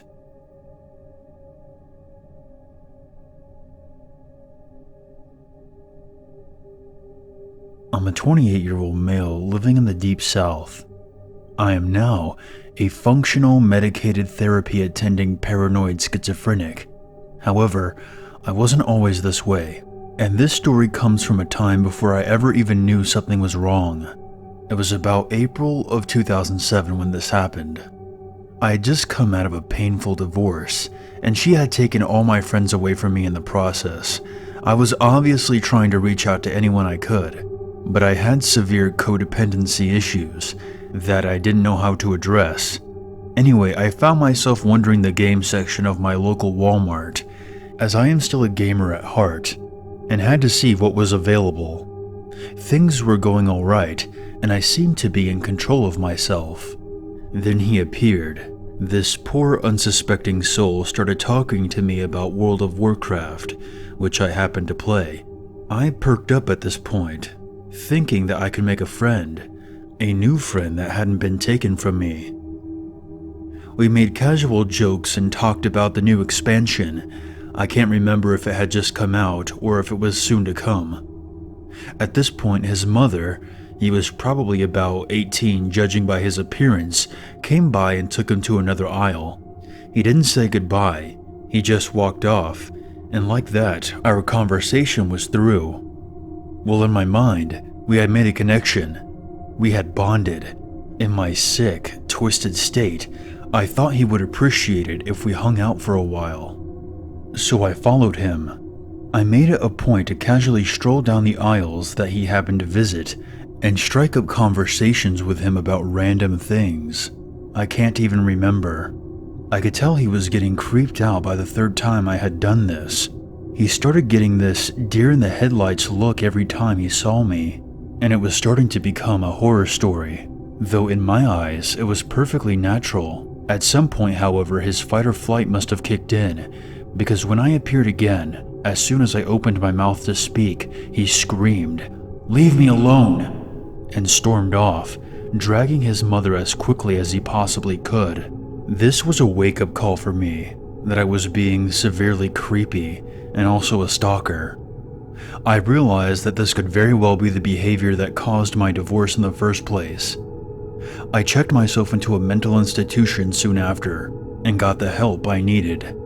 I am now significantly better, and my relationships with people have improved greatly. I now have good friends and a loving fiancé. Not all creepers mean to be creepy. Some just need the proper psychiatric help. On behalf of all the unknowing and good-intentioned creepers out there, I humbly and sincerely apologize for our behavior. It doesn't make it forgivable, but I hope it does give some context as to what goes on in the mind of a creeper.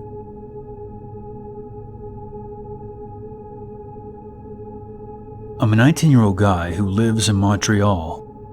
About 2 years ago, I was studying at the Ahuntsic College. One day, I had a 4-hour break because of a class that got cancelled, so I decided to go into Montreal and eat at a pretty good restaurant. At the time, I lived in a town that was near Montreal, so I didn't know the city very well. I took the metro and got out in the middle of the city. As I got outside, I saw this weird guy by the side of the door. I thought it was a homeless man asking for money, so I took the other direction on the street. At one point, I took the wrong turn and ended up going the other way.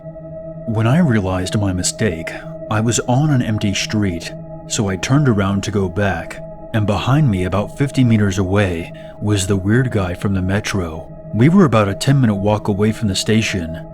I passed next to him, and after a minute, I looked behind me and I could see that the guy had turned around and started following me again. So I realized at that point what was going on, and I decided to check and see if he was really following me. So I took about 3 or 4 random turns, and he followed me every time. Now I'm 6'2", but at the time I was 140 pounds, but I had taken a self-defense class, so I knew some tricks to put someone on the ground. After I confirmed that he was in fact following me, I turned on a corner and hid behind a dumpster. When he passed next to it, I grabbed him by the left arm and pushed him up against the wall. I had his arm behind his back. While I did that, I could see a knife falling from the guy's hand.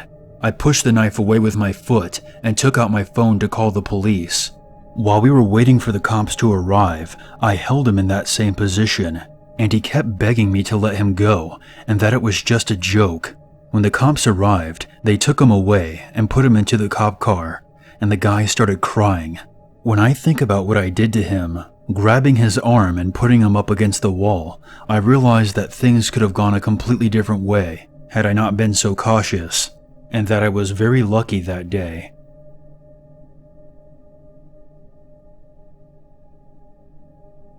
I'm a 19-year-old male. To give some backstory here, this is my mother's story. However, I was with her during this story, but I was only 3.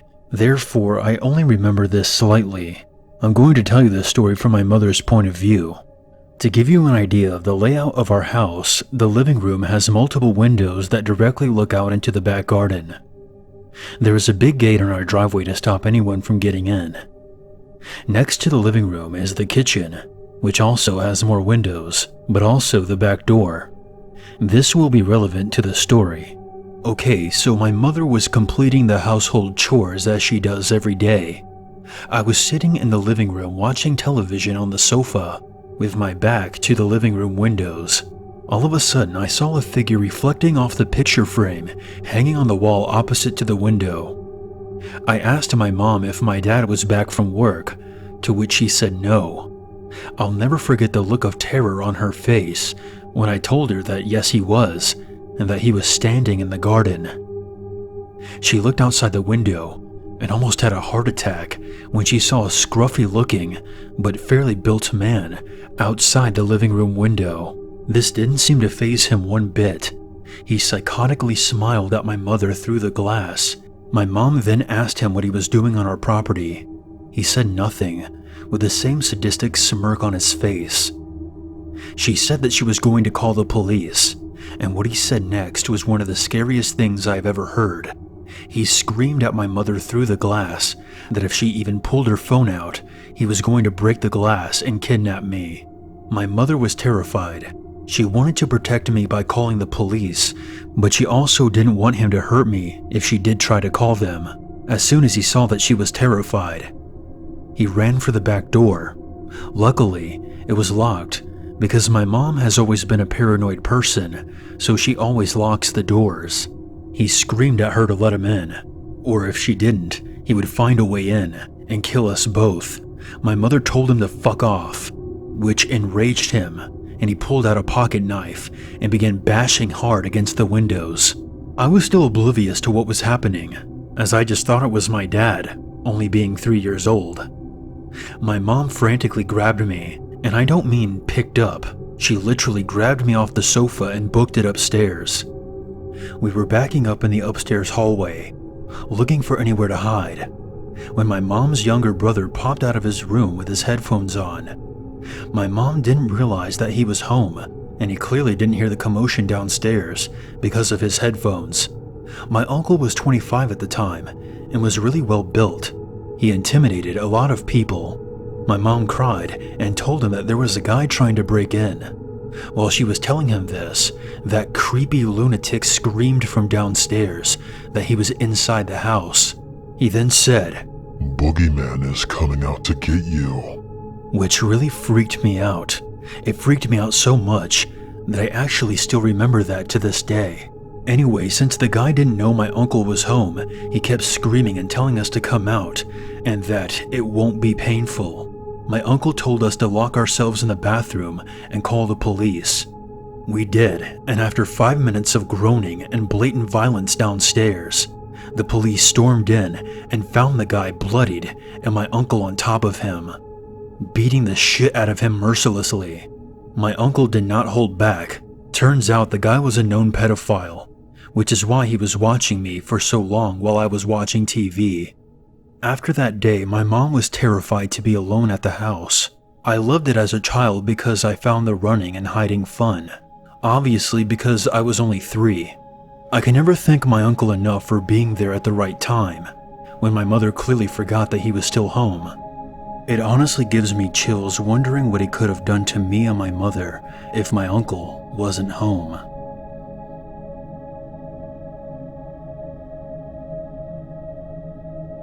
So for some context to this story, my friends and I were all around 14 to 15 years old during this encounter. We also lived abroad in Prague, the capital of the Czech Republic.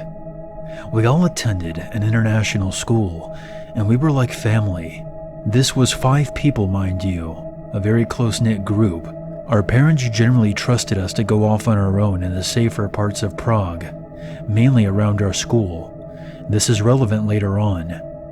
During the summertime, we would sometimes go out to the theme park instead of our usual haunts. Of course, our parents would often come, along with siblings, so we didn't do this too much. It was too difficult and very little alone time. But now I really understand why they always insisted on staying close and being together. On one of our visits to the theme park in late August, one of our friends, Emma, met a native guy a year older than her. Let's call him Alex. She had the best Czech out of all of us, so she could easily communicate. They seemed to click and exchange phone numbers so they could communicate with each other in the future. Immediately, I got a bad vibe coming from this guy. He certainly didn't look 16, and he had the creeper eyes running all over her body. When we eventually walked back to our parents, I tugged on her arm and suggested that she deleted his phone number because of the creepy aura he seemed to have. I was the shortest out of our group, and my best friends would often protect me the most if we were ever in a bad situation. I was somewhat naive at this time, which really didn't help my case. Emma snorted at my suggestion and told me that I was just being paranoid, though I still had this uneasy feeling. While Emma talked about him while we were waiting in line of one of the rides, Mackenzie, without a doubt the one I was closest with, noticed and asked me what was wrong while we sat together. Explaining my unease about Alex and his flimsy facade of a teenage guy, Mackenzie thankfully took my concerns seriously and helped me voice them to Emma, Chloe, and Camille. Emma and Chloe thought we were being stupid, while Camille was conflicted. In hindsight, they probably thought that the scary stories told about girls being sold into the sex trade were making us paranoid. We didn't get anywhere and eventually had to move on to the next ride. Mackenzie made Camille and I promise to help her keep an eye on Emma, but not to tell her, because then she would get secretive and refuse to tell us anything. We agreed not to tell our parents unless things got out of hand, because God knows the situation was tricky enough without our parents barging in and making it worse. This was the 14, 15-year-old mentality talking, which almost cost us. Emma and Alex talked all the time over the phone, and eventually started going on dates. She never told her parents about this, and would often cut lacrosse practice to go see him. This obviously bothered us, but it was impossible to get through that she needed her parents to meet him so she could stop cutting practice and hiding her relationship from them. After a while, Emma was talking about their first kiss, falling deeper and deeper into the rabbit hole.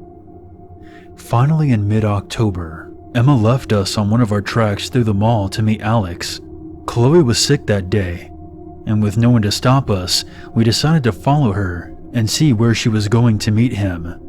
Following around 7 meters behind her, we watched her go to the edges of the city center and to a decrepit coffee shop. Alex and her sat outside and talked, occasionally stopping to sip coffee. They kissed a number of times, but Alex had an extremely eerie look, like he was driven more by lust instead of love. This brought Camille over to our side immediately, as up until this point, both she and Mackenzie are the only ones who hadn't seen Alex yet. We left, then returned to my house to set out a game plan for trying to convince Emma that Alex was a major creeper. Before we could even get started though, Emma called us to tell us about how she thought he was the one. After trying to convince her that she should tell her parents if they were really serious about each other, she blatantly refused and accused us of being jealous. We denied it and apologized, and eventually she hung up after inquiring about our homework for that weekend. At this point, we decided that the situation was dire enough to go to her parents. They seemed to be the only viable option left, but we were still terrified of breaking the friendship we had with Emma and Chloe. With the hope that Emma would still be out on her date with Alex, we dashed over to her home. Thankfully, her mother was home at the time with her younger brother. We quickly told her about what had been going on, and she seemed upset about it. However, we made her promise not to tell Emma that we had tattled. Instead, we proposed that it could have been found out by checking her phone records. Feeling better about having spilled the beans, we all returned to my house and hung out in my room until Mackenzie and Camille had to go home. The next day at school, we were confronted by a furious Emma and Chloe. They probably figured out that we had told on her and declared that they no longer wanted to be friends with us. I was crushed, but Camille and Mackenzie assured me that they would come around to our viewpoint eventually. I wasn't sure our friendship would ever be the same, but I tried to convince myself that we did the right thing. A couple of weeks later, while Camille was over at my house, I heard the doorbell ring. When I came to the door, it was Emma, Chloe, and Mackenzie. Their eyes looked reddish, like they had been crying. I immediately let them in. All 5 of us sat at my kitchen table, and Mackenzie explained to me what had happened. After Emma's parents intervened, Alex tried to contact Emma in other ways, often leaving a note in her window with a location of where they would meet. Emma and Chloe would organize it so that Emma's parents thought that she was at Chloe's house, while Emma would go out and meet Alex. This happened approximately 3 times in 3 to 4 weeks. On the second meeting, Alex convinced Emma that she should run away with him to his uncle's house in Moldova, a country to the west of Ukraine. On the third, Emma brought a bag full of clothes and such, under the pretense that she was sleeping over at Chloe's. Instead, she rode her bike to the train station and waited for Alex in a cafe near the train platforms. Apparently they had talked for a while, and he gave her a muffin that he had bought on the way there. Emma's father called Chloe's home minutes after she left on her bike to say that she had left her retainers and that he was going to drop them off later. But Chloe's mother told him that Emma wasn't coming over for a sleepover and that nothing had been scheduled. Remember when I said that we were like family? Well, our parents were close too, and they trusted us enough to ask for confirmation from the friend instead of the parents at this point. Thankfully, Emma's dad knew enough to take the car off to the train station to look for her. He apparently saw her bike in the racks outside the train station and dashed to the station looking for her. Before he could even go into the station itself, he saw Alex, along with two older men, walking into a gray van, carrying Emma. He ran at them, yelling, and caused a huge scene. They dropped her, ran into the gray van, and drove off. When Emma's father checked on her, it looked like she had been knocked out with sleeping medication. She was taken to the doctor's office to make sure she was alright. The police were called, and the whole thing was investigated. They never managed to track down Alex, but the police officers informed Emma's parents about teenage girls being groomed to be kidnapped and taken to other countries like Siberia or Russia and sold into the sex trade. I listened to all of this with Camille, horrified looks on our faces, and when Mackenzie finished, Emma started crying, while she and Chloe apologized for not listening to us. We hugged it out and stayed at my house for several hours to reconnect. Since then, our friendship has never been stronger, and a strong unspoken policy has been enacted in our school to let the family meet the other half of the relationship. I don't think this experience will ever leave me, even if it didn't happen to me. If you get weird feelings about someone, don't hesitate to follow your gut instinct.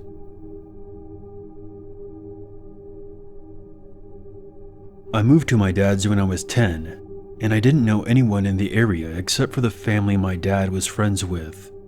A single mom with 3 kids. Luckily, there was a girl a couple of years older than me. I was 12 at the time I met her, and we got to know each other a little over the years. We weren't close, but ended up having the same friends. One night, my friend Rob was hanging out with her and her younger brother. They happened to be in the house alone because my friend's mom was at work. Here's where things get terrifying. Her mom had been helping out this one lady through her work, and she got to know her fairly well. She found out that she had a sister who was in a mental asylum, but had been let out recently. The night Rob was hanging out with my friend, they get a knock on the door. My friend thought it was their mom. She knocks a certain way when coming in, and answered it without thinking. Rob wasn't supposed to be there, and took off through the window to his house down the road. He never thought twice about it. It wasn't her mom, it was the sister of the lady her mom was helping, and she figured out through talking to her sister where the family lived and her mom's working schedule. She came in, and this is where I don't know all the details, and I'm glad I don't. My friend's younger brother got away to the neighbors to call the police. The lady brutally murdered my friend a week from Christmas, decapitated her, and left her body naked in a bathtub. I think they found her head in the Christmas presents, but I don't know for sure. I wasn't allowed to go to her funeral.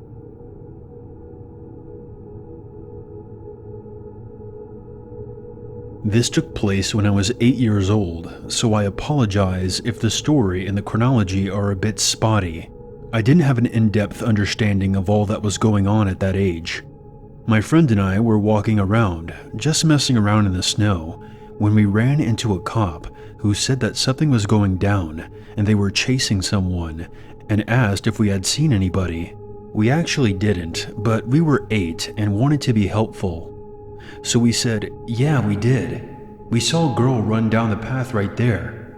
We didn't think much of it after that and just continued on. After a while, I got cold, so I parted ways with my friend and went home. I spent the rest of the night watching television in my living room. I woke up in the middle of the night to about 3 or 4 cops in our living room, speaking with my mother and my terrified sister. I asked my mom what was going on, and one of the cops filled me in. Apparently, there was a drug-related incident happening the day prior, where a couple of junkies or dealers were running from the police.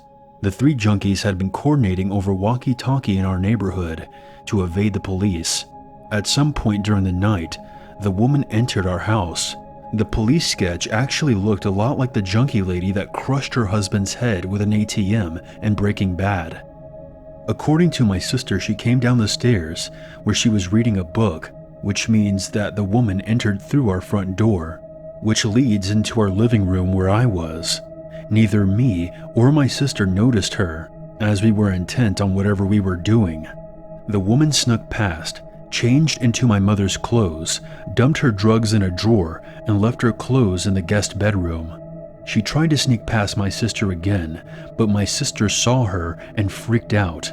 Of course, the woman grabbed her and tried to silence her and calm her down, telling her that she was just checking out our house and that she knocked, but no one answered and she let herself in. My neighbor, however, saw this woman enter our house and called the police right away. The police arrived at our house to see one of the junkies trying to get into our house through the back door to meet up with her friend, and found my sister being held by the woman already in our house. Why she never left, I have no idea. They arrested them on the spot and searched the rest of the house for anyone else.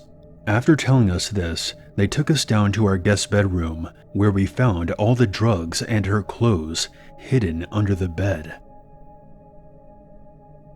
I was really curious about any creepy encounters I might have had when I was little. I asked my mom, and she starts explaining this situation to me. I was 5 or 6 when this happened at a local zoo in a small town in Ohio. We were around the big cat exhibits, and I was in love with the cheetahs at the time.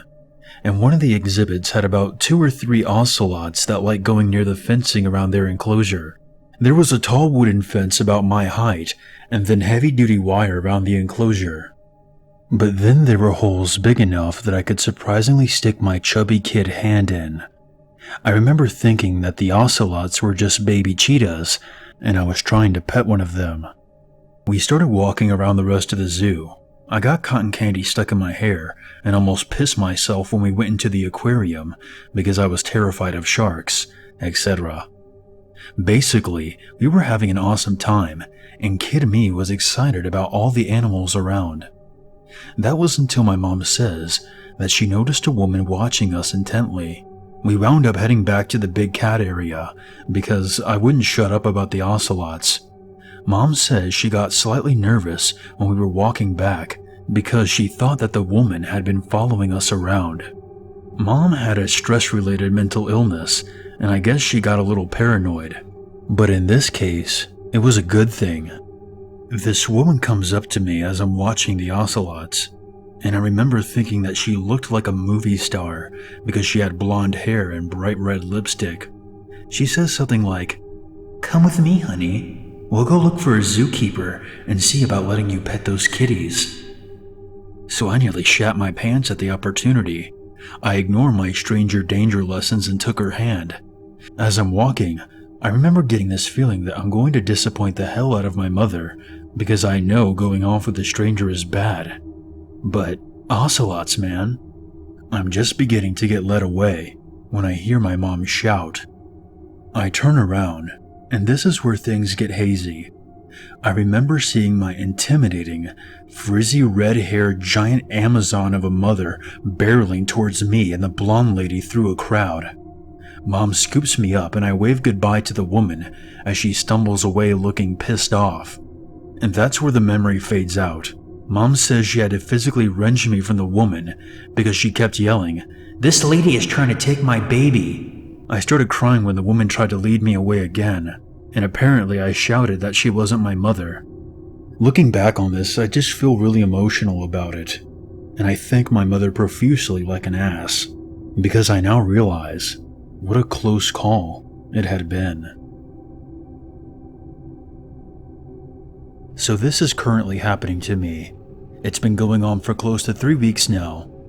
I decided to make a profile on Plenty of Fish because I've been single for 8 months now and I've had friends who have had success on there before. I decided, why not? After about a month, I got a message from a pretty attractive girl, and we got along very well. We talked for a few weeks until we decided to exchange our kicks, and that's where everything took a turn for the worse. Within only 4 messages, she revealed to me that her pictures were fake, and proceeded to send me a new picture saying, "This is me, I swear. I'm not fake, I promise." The picture was of a girl I knew looked too good to be true, so being a huge fan of the show Catfish, I decided to reverse image search the picture. Sure enough, I found the real girl.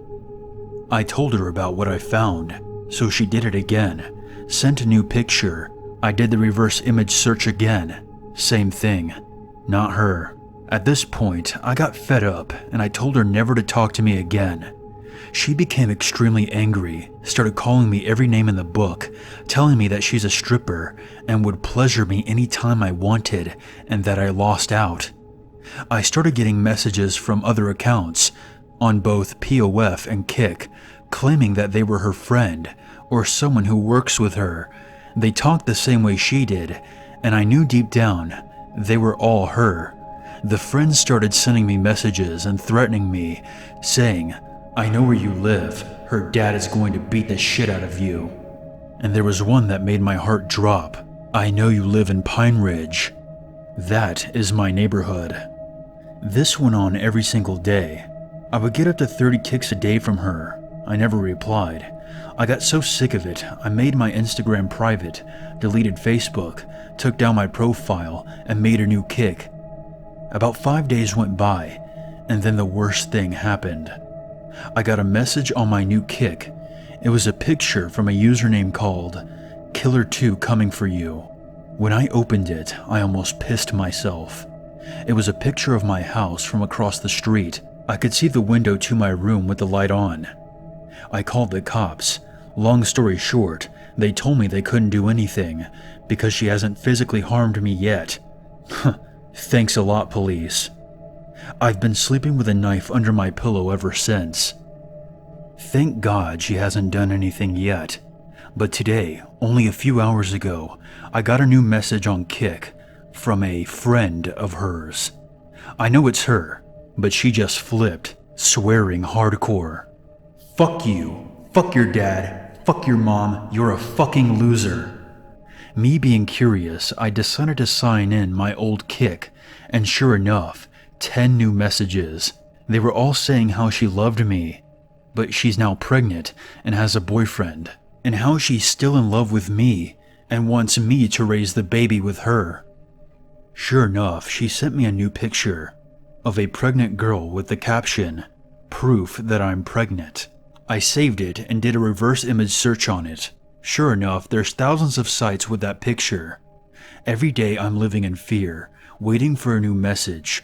I'm going to make a new Kik tonight, but she seems to find them easily.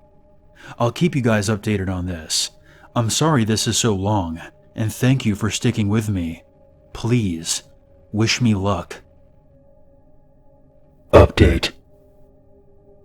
The day after I posted this, I deleted my Kik and every other social media but my Facebook, because that's the only way my family can really get a hold of me. I thought I did my best to make sure everything I wrote, liked, or posted was private. Today I got a new message from a person I won't identify, since this is still under investigation. It said, "My sister loved you, and you broke her heart, and we will come kill you." That was sent this morning, and I have since called the cops. They are finally starting to take this a little more seriously, as they now have at least a name and a message to go off of. They said they would do their best to get to the bottom of this, so let's hope. Just to clarify, I'm 5'7" and a 14-year-old female. This encounter took place when I was 13. I live in a very quiet village in Scotland, and this town has never had a kidnapping problem before that I know of, so I wasn't exactly prepared for this encounter. My parents asked me to run to the store for some essentials like milk and bread, etc. So I start walking the half-mile or so down to town. Since I am a really paranoid person, I normally keep a good eye out on my surroundings, and I notice something is off. A black minivan is driving slowly behind me. I'm too afraid to turn around to see the driver, but I pick up my walking pace. When I do, they start driving a little faster. In my head, I'm screaming, "I'm gonna die! I'm gonna die!" I finally make it to the store parking lot and practically sprint for the front doors. I probably looked like an idiot, but when you think you're going to die, you run pretty fast. I talked to one of the cashiers, who was a very nice young lady who looked to be in her early 20s. I told her I thought I was being followed and pointed to the vehicle so she could get a good look at the plate number. She said that the staff would look out for me. That made me feel a little bit better, and I made my way to the dairy aisle. I was scanning for the cheapest milk when there was a tap on my shoulder. I turned around to see a 6'2", middle-aged man that had greasy black hair and was wearing a tracksuit. "Hey there, I just wanted to say that you're really beautiful. Very pretty." He took a few steps towards me. I, being a person who really hates human interaction, started to cry silently. The tears were just spilling down my face with no sound. He takes this opportunity to say, "Now, stop crying. I don't want that gorgeous face of yours all wet. You and me should go down and have a drink together. What do you say?" I was so scared at this point, but that's when I heard the cashier's voice coming from behind him, asking him what the hell he was doing. "Oh, well, I'm just asking my beautiful girlfriend if she wants to have a drink at the bar, that's all." I look up to the lady and say, "I'm 13. This is where she threatens to call the police. He backs off and says that this has all been a big misunderstanding and he thought I was older. He then turns and runs out of the store. The lady, whose name was Rachel, helped me gather the rest of my items since I was in a panicked state. She then called the police and told them the guy's license plate number and called my parents to inform them that they should come pick me up. I gave her my mom's number. I brought her a box of chocolates the next day to say thank you. I don't know what happened to the man, but I hope he's in police custody, where he belongs.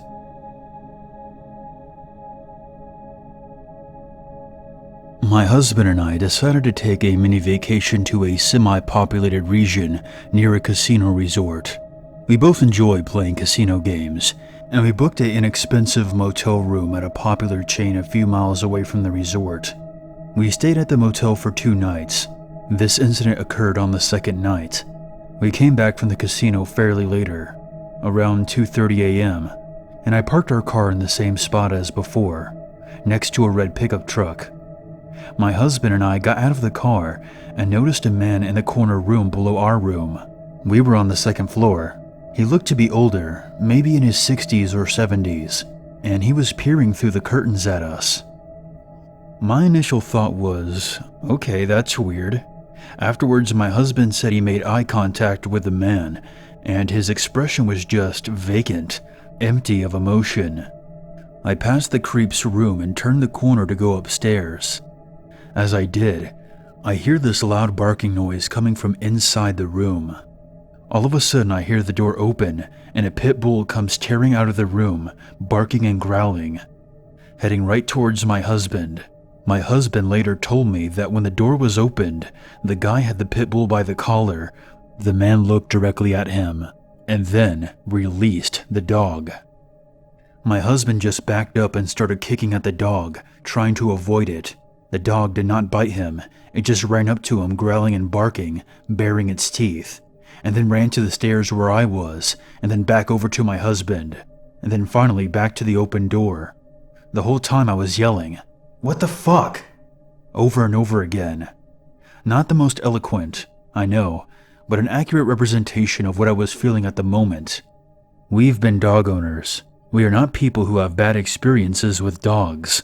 We are not people who are afraid of dogs, but it felt that this dog was in attack mode. I know the stereotypes of pit bulls are not true, and that they can be very sweet and wonderful dogs, so I don't know if the dog had been in the room for too long, or if it has been mistreated or what. But once the dog ran back over to its owner, we bolted up the stairs and into our room. We didn't know what happened, or who the guy was, or why he sent his dog after us. We called the front desk and requested security. They came about 5 minutes later with the front desk clerk and a police officer. We told them what happened, and they said they talked to a woman downstairs who owned the dog. We were like, "Woman? No, it was an older guy, not a woman." They told us that they only spoke to a woman. At that point, we were just freaked out, and we didn't feel comfortable staying. Even though they offered to switch our room, the officer escorted us back to our car, and we left. Utterly befuddled as to what just happened, we ultimately decided to just drive the 3 hours home. My biggest regret is not asking them what the woman said when they came to the door. We were just so focused on getting out of there that all we really did was tell them what happened and left. I don't know if the old man that we saw was mentally ill or angry at us for some reason. Maybe we woke him up or just wanted to scare some people. But I know that we won't be heading back to that area for a long time.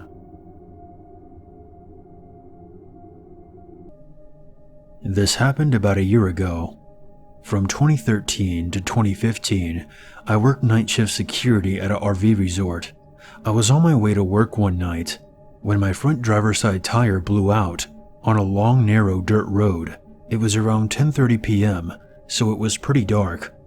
I live in a very secluded area in upstate Florida, and this road was not near any neighborhoods and only had a few streetlights. My shift started at 11, so I called the manager and told her that I might be a little late because I had to change the tire. After I got that squared away, I pulled out my car jack and started to position it underneath my Ranger. I was about to start cranking away when I saw the dim glow of some golf cart headlights approaching me from down the street in the direction I just came from. I was thinking it was probably a local wondering what was going on, and maybe they would be nice enough to give me a hand. The golf cart stopped behind my truck. I stood up from where I was crouching and said, "Hey there, one of my tires just blew out. You wouldn't mind giving me a hand, would you? I'm kinda running late for work." The person on the golf cart did not respond, and then I heard them getting out of the golf cart. The person came within the headlights of their own golf cart. The light was dim, so it was kind of hard to see, but he looked like a middle-aged man with no shirt on, so I could clearly see his beer gut. He also had hairy legs, and I could see that something was dangling under his massive stomach. Turns out, he was completely naked. That's something I could have lived my entire life without seeing. The man seemed to be holding something in his hands. I only caught a quick look at the object. All dick jokes aside, the thing that this guy was holding looked like a machete. The man didn't say a word as he started to slowly walk towards me. I quickly jumped back in my truck, started it up, and noped the fuck out of there. I didn't have time to grab my car jack, so I just left it behind. My truck was lopsided from the deflated tire, and it awkwardly accelerated forward.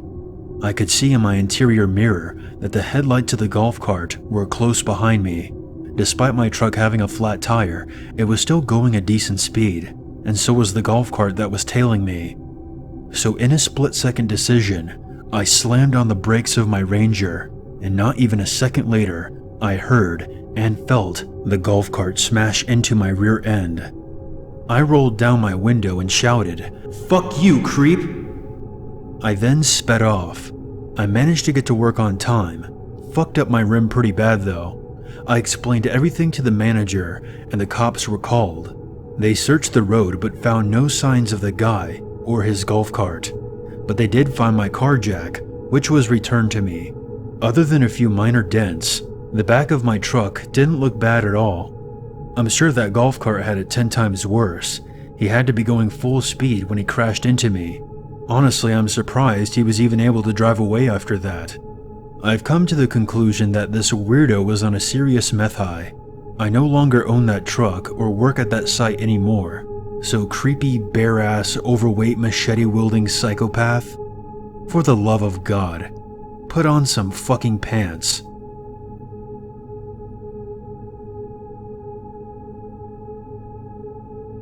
One rainy night in July, a friend and I were road tripping home from a long vacation.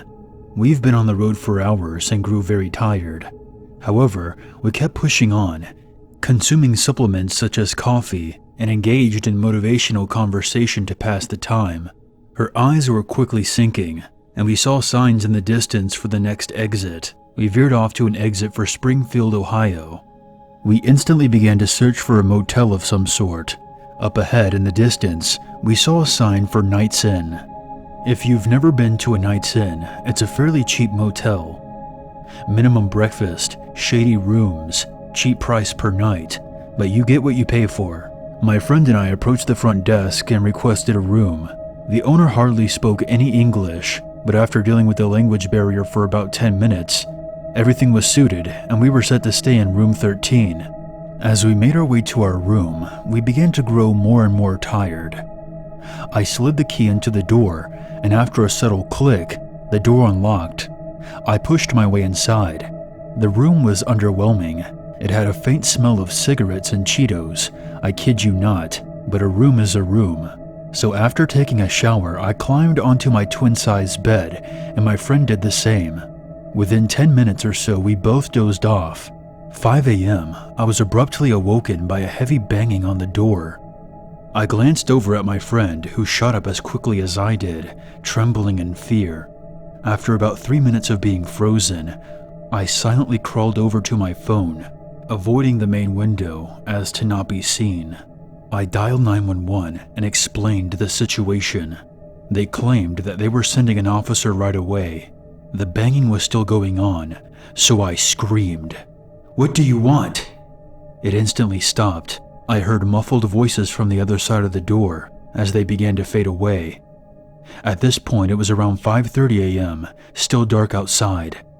I made my way to the door and took a look through the peephole, and there was nothing there. As soon as I slipped back down, a loud banging echoed through the room as somebody began to pound on the window. A deep voice was heard laughing. As soon as it began, it stopped again. The cops never showed up. Right when daylight beamed through the window, we booked it to the car and drove off. This, however, was not the most unsettling part. The next day, as soon as I got home, which is maybe another hour or so away, I began to watch the news. A 40-year-old man was found at the Knights Inn Motel in room 14, which was right next to the room that we were staying in. He had many weapons with him, and also kidnapped a 14-year-old girl who claimed that she was in love with him. To this day, I'm not sure who was banging on my door that morning, but I'm so thankful I did not answer it.